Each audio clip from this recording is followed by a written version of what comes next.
In the typical Chapter 7, you have to determine whether or not the debtor is eligible for Chapter 7.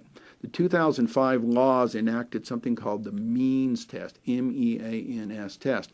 And what they're talking about is, does the person make too much money and they should not be in a Chapter 7 bankruptcy? The means test is a very, very complicated mathematical formula that is to determine eligibility for Chapter 7. It's like doing a huge tax return. You really can't do it without a commercial bankruptcy program. I pay for one. You can try to do it on paper, but I got to tell you, it's just about impossible to do on paper. The introduction to the means test is this. It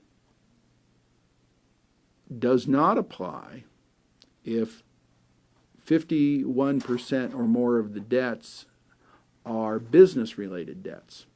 So it only applies if the person has primarily what we call consumer debt. So if the debts the person has are primarily non-consumer debts, then they don't have to do the means test. Well, but when they count up debts, they count up every debt in the world, which would include mortgages and all of that. And since most mortgages are consumer debts, most people have to do the means test. But there is an exception that you don't have to do the means test if your debts are not primarily consumer debts. And then you get into the whole thing of what's a consumer debt and what's a non-consumer debt. But it's a different story. But most people have to do the means test. Okay? Secondly, the means test looks at the debtor's gross income for the 6 calendar months, the 6 full calendar months before the month in which the person filed bankruptcy. So if the person is going to file bankruptcy in January, you have to look at the 6 full calendar months before January, which are going to be July, August, September, October, November, December.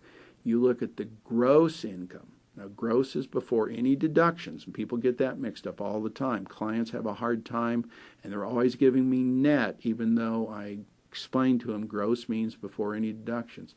And there is then a formula that says, what was the gross income of that debtor during that 6-month period? When they calculate gross income, they do not count Social Security benefits. It goes down as a 0. And that really helps in the means test for some people. There's also a few other incomes that are not excluded, but I've never run into those. It has to do with international war crime victims. So I'm still waiting for one of those to come in the office. So if the income exceeds, okay, so you calculate the gross income for that 6-month period. Then you have to decide how big is the household of the debtor.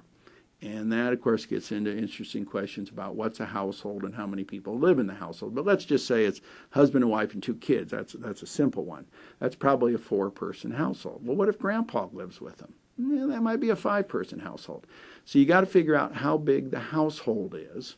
And then there's a chart which says, okay, what state do they live in?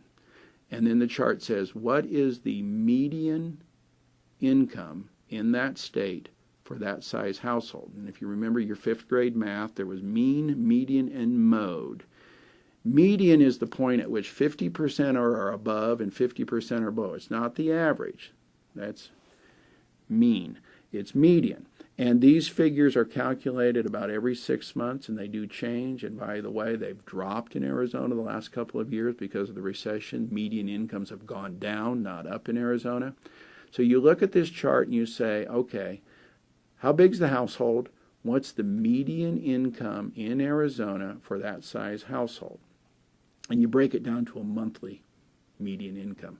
Then you compare it to the debtor's average monthly median income in that 6-month period before the month in which they file bankruptcy. If the debtor's average median income